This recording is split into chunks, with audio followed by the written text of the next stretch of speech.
전에는 주로 영국이나 미국이나 스위스나 또 독일, 네덜란드 같은 나라가 성서 강국이었습니다. 성경을 많이 제작해서 전 세계에 성경을 가장 많이 반포했습니다.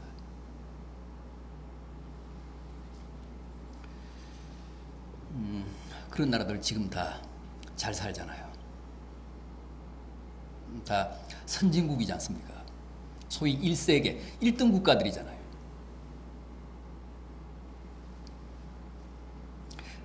그런데 아시다시피 지금은 놀랍게도 우리나라가 성서 강국입니다. 세계 제1위의 성서 수출국이 됐습니다. 우리 나라 개신교 역사 120년 남짓하잖아요. 기적입니다.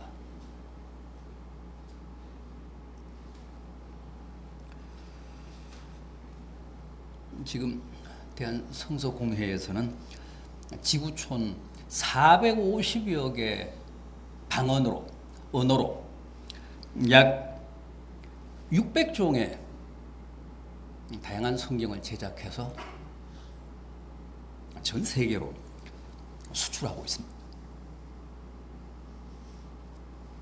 특히 아시아, 아프리카, 중남미 쪽은 지금 그들이 보는 성경의 절반이 우리나라 대한성서공회에서 제작한 성경들입니다.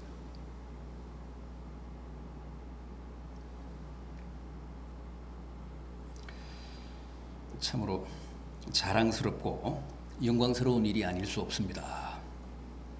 성경은 지금도 전 세계에서 연간 6억 부 이상이 제작되어 반포되고 있습니다. 그러니까 그야말로 불후의 베스트셀러입니다. 유사일의 성경만큼 많이 만들어지고 또 성경만큼 많이 팔린 책은 없습니다. 그런데 또 불가사의한 일이 있죠. 그렇게 많이 제작이 되고 그렇게 많이 보급이 되고 판매가 되는 책이 성경임에도 또 성경만큼 안 읽혀지는 책도 없습니다.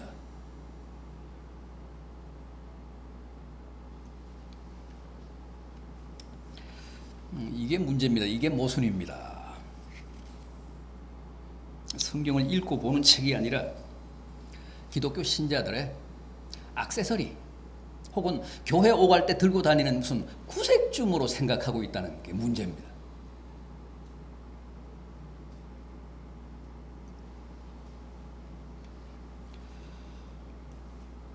오죽하면 수십 년 아니 평생 신앙생활을 하면서도 신구약 성경을 일독도 못하고 세상을 떠나는 사람들이 우리 대한민국 신자들 가운데 몇 프로나 된다고요? 95% 이상이라고 하잖아요.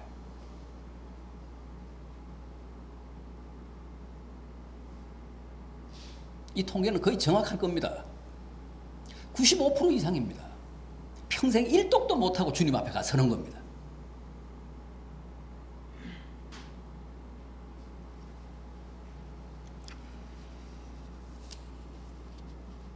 우리 교회가 저 야탑동에 있을 때 한 번은 제가 차병원에 입원한 환자를 신방하면서 성경 한 군데를 읽었습니다. 이사야 44장 21절이 한데 이렇습니다. 야곱아 이스라엘아 이 일을 기억하라. 너는 내 종이니라. 내가 너를 지었으니 너는 나의 종이니라. 이스라엘아 너는 나에게 잊혀지지 아니하리라. 내가 내 허물을 빽빽한 구름같이 내 죄를 안개같이 없이 하였으니 너는 내게로 돌아오라. 내가 너를 구속하였음이니라.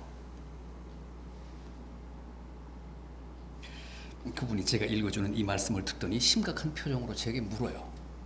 목사님, 이런 말씀도 성경에 있었습니까? 그분이 그때 50이 넘었고 또 그 나이만큼 신앙생활을 한 분입니다.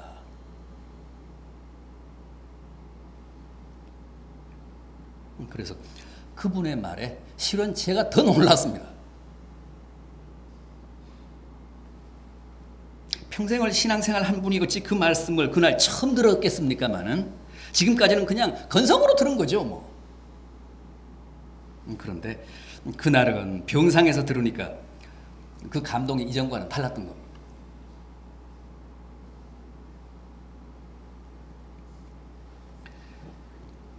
제가 아는 또 어떤 분은 친구한테 이끌려서 마지못해 정말 본의 아니게 1시간 주일 예배에 참석을 했는데 마침 그날 목사님이 예배를 처음 시작하는 묵도 시간에 나는 지붕 위에 한 마리 참새처럼 외롭습니다 하는 시편 102편 말씀을 낭독했는데 그만 필이 꽂혔습니다.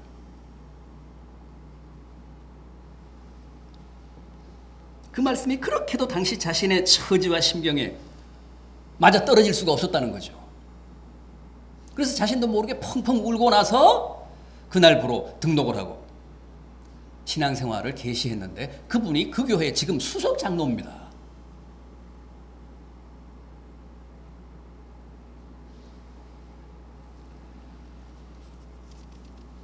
여러분, 믿음이란 결코 열심이나 자기 최면이 아닙니다. 말씀에 대한 바른 응답이고 결단입니다.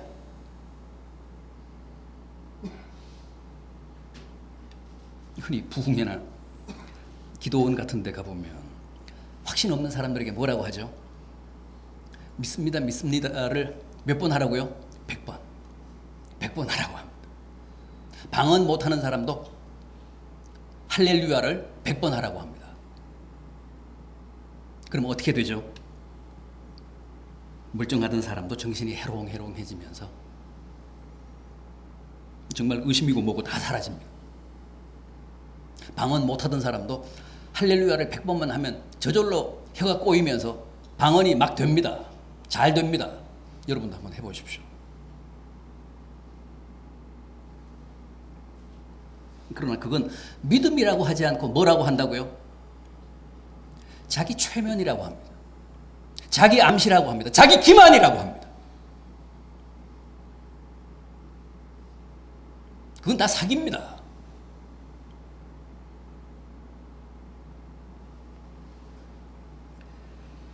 여러분, 믿음은 무엇보다도 하나님을 아는 지식에 근거해야 하고 하나님을 아는 그 지식은 반드시 성경을 통해 이루어져야 합니다.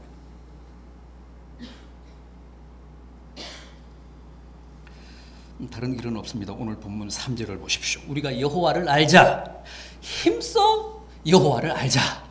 6절입니다. 나는 인애를 원하고 제사를 원하지 아니하며 번제보다 하나님 아는 것을 원하노라. 하나님의 생생한 육성입니다.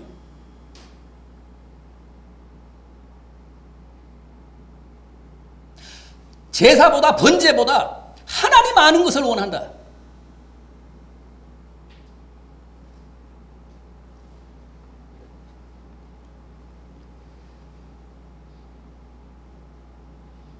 하나님을 아는 것을 원하신다.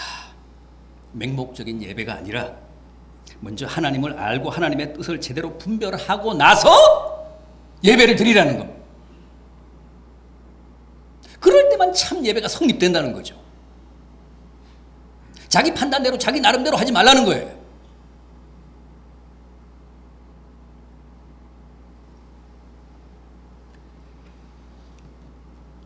여러분, 거듭 말씀드리지만 믿음은 말씀에 대한 바른 응답이고 순종이지 맹목적이고도 형식적인 제사가 아닙니다. 성경은 절대 우리에게 맹신을 강요하지 않습니다. 먼저 하나님을 알라고 합니다. 믿어도 알고 믿으라고 합니다.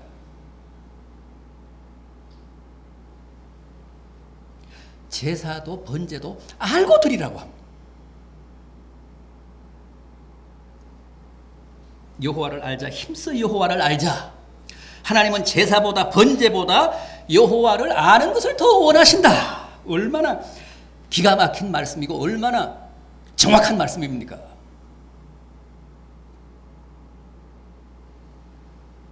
그럼에도 사람들은 여전히 하나님을 아는 것보다는 의식이나 제사를 더 좋아합니다. 그래서 성경을 보고 하나님을 알 생각은 하지 않고 그저 주일날 한번 교회 나와서 예배의식에 참석하는 것으로 그 한 주간의 신앙생활을 다 때웁니다.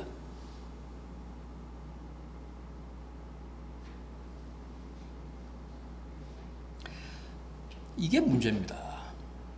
무속이나 미신에는 말씀이 없죠. 거기에는 뭐만 있습니까? 정성만 있습니다. 치성만 있습니다. 비나이다, 비나이다. 천지신명님께 비나이다. 거기 나오는 천지신명은 특정한 신이 아니죠. 천지가 안에 있는 제신을 말합니다. 모든 신. 그러니까 어떤 신이든 상관없다는 겁니다. 천신이든 지신이든 목신이든 무슨 산신이든 내 소원만 들어달라는 거죠. 내 소원이 중요하다는 겁니다. 그래서 정한수 떠놓고 빌고 갓바위 앞에서도 빌고 무슨 보름달 보고도 빌고 기껏 송구영신 예배 드려놓고 또 저 동해로 날아가서 정동진에 가서 일출 보고도 빌잖아요.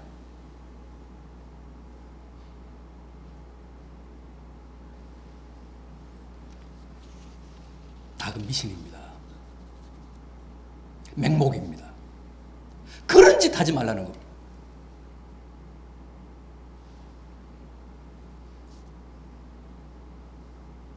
우리 기독교 신앙은 그렇지 않습니다. 하나님에 관한 바른 지식이 가장 중요합니다. 왜 그럴까요? 그래야 하나님을 바로 믿을 수 있기 때문입니다. 하나님을 알아야 그분의 뜻이 무엇이고 그분의 주문이 무엇이고 그분의 기호가 어떤 것이고 그분의 정서가 어떤 것인지를 깨닫고 거기에 맞게 그 하나님을 섬기고 하나님께 예배를 바칠 수 있기 때문입니다.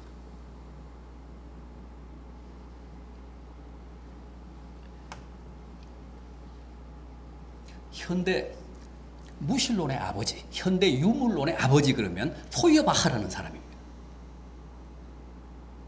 모든 무신론자, 모든 유물론자들이 다 포이어바하를 숭배하고 있습니다. 기가 막힌 얘기를 했습니다. 지금 기독교인들이 섬기는 신이라는 것, 다 자기 입맛대로 자기 기호대로 신을 만들어가지고 저 초월 세계인 하늘에 올려놓고 그걸 하나님이라고 섬기고 있다는 거예요. 다 가짜라는 거죠.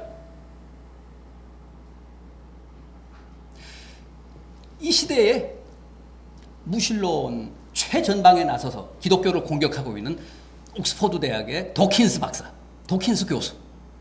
그 사람이 쓴 책이 만들어진 신입니다. 기독교인들이 자기들 구미에 자기들 입맛에 맞는 신을 만들어가지고 저 하늘에다 올려놓고 제각기 그걸 숭배하고 있다는 거예요. 정확한 지적이잖아요. 성경이 말씀하는 신이 아니고 다 자기 멋대로 만들어 놓은 신이라는 거죠. 그걸 하나님이라고 섬기고 있다는 거예요. 그걸 찬양하고 그 앞에서 기도하고 그 앞에 지금 예배를 바치고 있다는 거죠.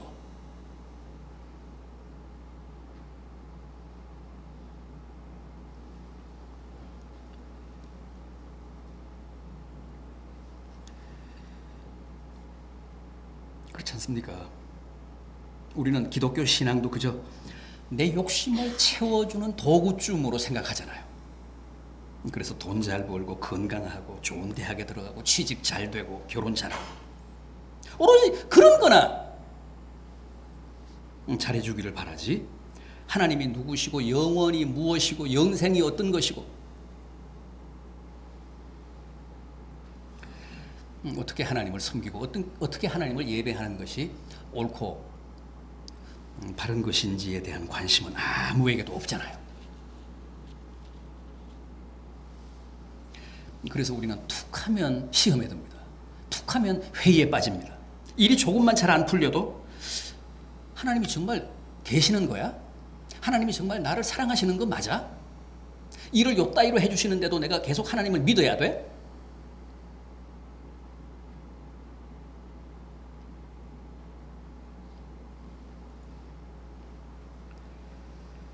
이게 다 하나님에 대한 무지의 소치라는 거죠.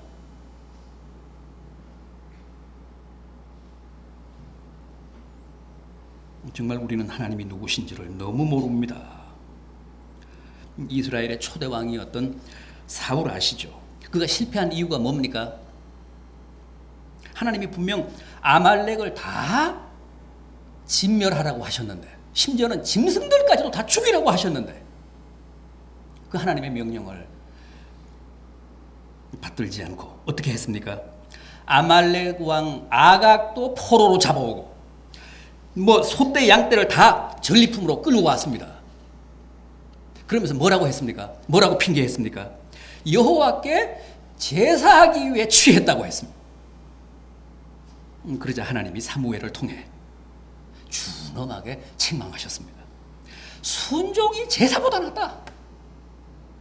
하나님께 제사하기 위해서 그런 것들을 다 가지고 왔다 그러니까 순종이 제사보다 낫다. 하나님 말씀 듣는 것이 뭐보다 낫다고요? 수양의 기름보다 낫다.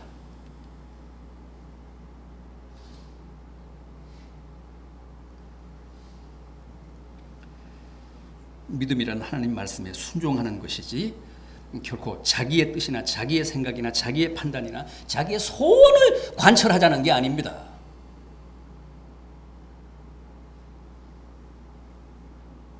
그게 비록 하나님을 예배하기 위한 것이라고 해도 그렇습니다. 하나님 말씀대로 하나님 뜻대로 해야지 자기 고집대로 자기 판단대로 자기 편리한 대로 하면 안 됩니다. 그것은 다 제사가 아니라 불순종의 죄악입니다. 열심도 헌신도 희생도 그게 다 하나님의 말씀에 대한 순종이고 하나님 뜻에 대한 바른 응답일 때만 믿음입니다. 그렇지 않은 경우는 다 거역입니다. 그래서 우리는 반드시 하나님을 알아야 합니다. 여러분, 우리가 믿는 하나님은 지성적인 분이시잖아요.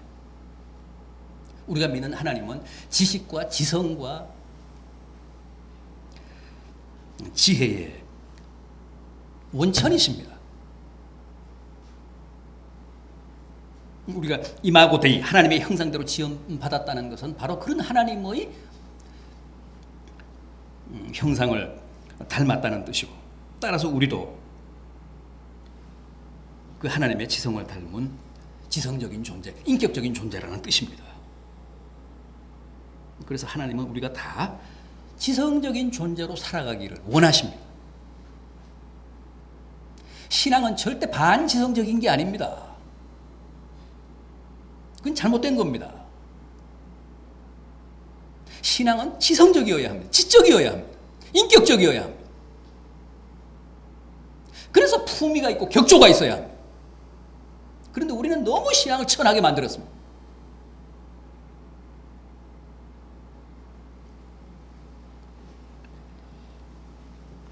모르면 기독교 신앙은 못 믿습니다. 아는 만큼만 믿습니다. 제가 늘 강조하죠. 기독교 신앙도 모르고 믿으면 미신입니다.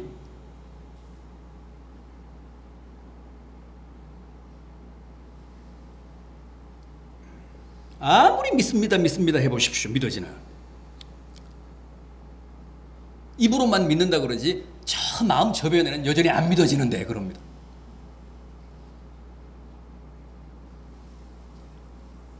왜 그럴까요? 믿음이란 근본적으로 믿음의 대상에 대한 뭐라고요? 신뢰잖아요. 신뢰. 믿음은 믿음의 대상에 대한 신뢰입니다. 믿음은 신뢰다. 여러분 꼭 그거 잊지 마십시오. 믿음은 신뢰다. 우리가 상대를 어떤 경우에 신뢰할 수 있습니까? 알아야 되잖아요. 이 사람이 정말 정직한지, 이 사람이 정말 무슨 사기꾼인지, 이 사람이 무슨 전과시범인지 알아야 그 사람과 뭘 하든가, 무슨 사랑을 나누든가, 무슨 결혼을 하든가 그럴 거 아닙니까? 신뢰는 반드시 그 대상을 알 때 발생합니다. 믿음은 신뢰입니다. 믿음은 하나님에 대한 신뢰, 주님에 대한 신뢰입니다. 주님을 알아야 됩니다. 모르면 신뢰하지 못합니다. 못 믿습니다.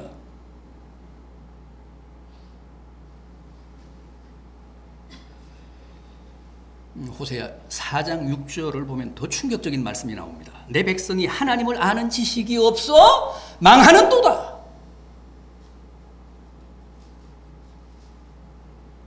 맞습니다. 하나님에 대한 바른 지식이 없으면 망하는 길밖에 없습니다. 당연하지 않습니까? 하나님에 대한 참된 지식이 없는데 어떻게 하나님을 바르게 믿고 섬길 수 있겠습니까? 지식 없이 나름대로 믿는 것은 다 미신이고 맹신입니다. 그게 과하면 광신이 됩니다. 그러니 안 망하겠습니까? 부디 하나님을 더 많이 알아가시기 바랍니다. 주님에 대한 참된 지식을 더 많이 쌓아가시기 바랍니다. 기독교 신앙은 근본적으로 지혜와 지식의 원천이신 하나님을 그 대상으로 삼기 때문에 지적이어야 합니다. 지성적이어야 합니다.